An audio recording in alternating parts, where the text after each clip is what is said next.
«Русских більше не буде. Будуть московити». Той випадок, коли у цитаті божевільного бункерного карлика більше сенсу, ніж в усіх його заявах за понад 20 років при владі. Путін готується до розпаду Росії і відкрито про це усіх попереджає. Що за загадкові вибухи сьогодні сталося на білоруському литовищі Мачулищі? Що в США кажуть про план співпраці Москви та Пекіну? І який головний вектор українського контрнаступу розкрили у розвідці?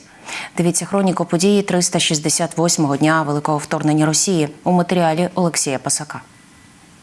Примирення з Росією – цього не буде і за 100 років. У інтерв'ю німецькому виданню «Фокус» прем'єр-міністр України Денис Шмигаль заявив, що ані початок співпраці, ані примирення із сусідом-агресором не стануться у найближче століття. Наголошував, що ворога треба спочатку позбавити ядерного та військового потенціалу. А після загибелі тисяч своїх найкращих людей Україна не шукатиме жодного територіального компромісу з агресором. Але про поступки щодо території уже думають і навіть відкрито говорять у Кремлі. Утім, є нюанс. Говорять про території і навіть народності тимчасової Російської Федерації. Путін відверто повідомляє, що після демонтажу Росії про русських ніхто невдовзі вже і не згадає. Не знаю даже, сможет ли сохраниться такой этнос, как русский народ, в том виде, в котором есть сегодня. Будут московиты какие-нибудь там,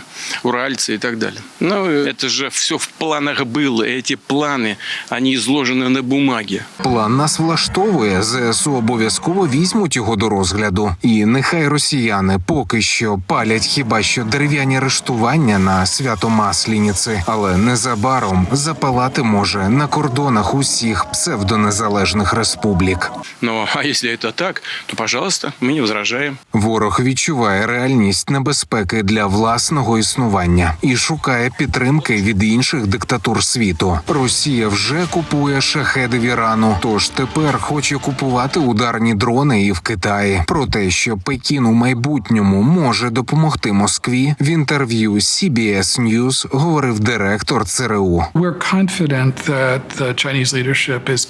Ми впевнені, що влада Китаю розглядає надання летальної зброї Росії, але ми також впевнені, що остаточного рішення ще немає, як і немає доказів фактичних поставок раніше. Саме тому настільки важливо наголосити на наслідках такого рішення, як це зробили держсекретар Ентоні Блінкен та президент Джо Байден, адже ставка на Кремль дуже ризикована та нерозумна.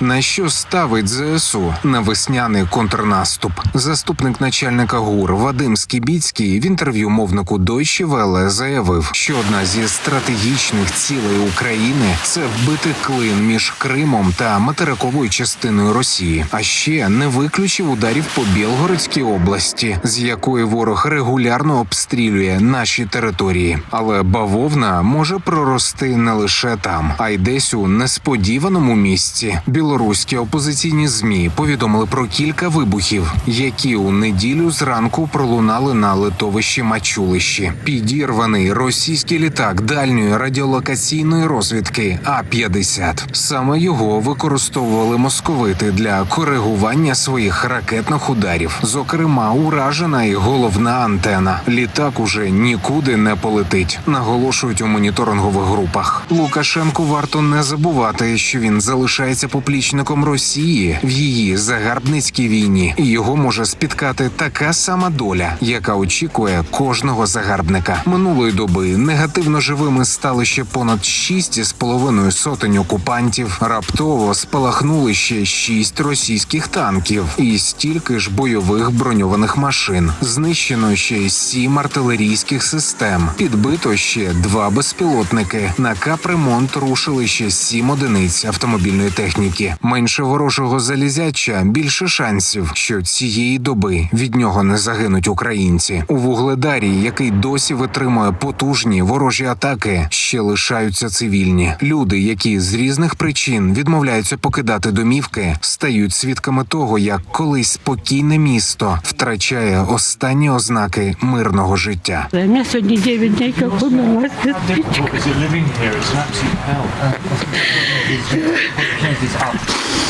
Так что ничего хорошего не чувствуешь.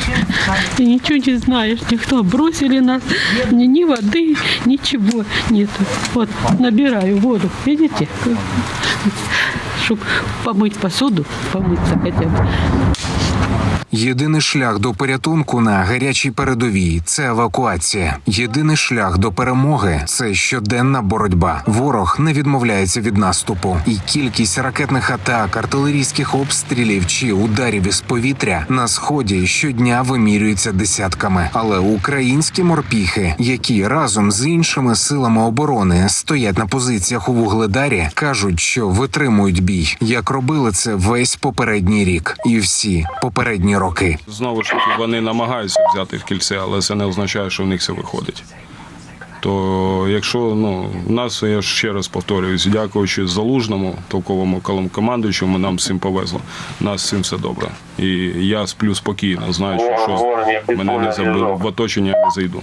За наших дітей ми б'ємося, за наших українців всіх, за нашу націю, як би сказати. Бо те, що робить Росія, це на даний момент, я вважаю, що це є геноцидом українців.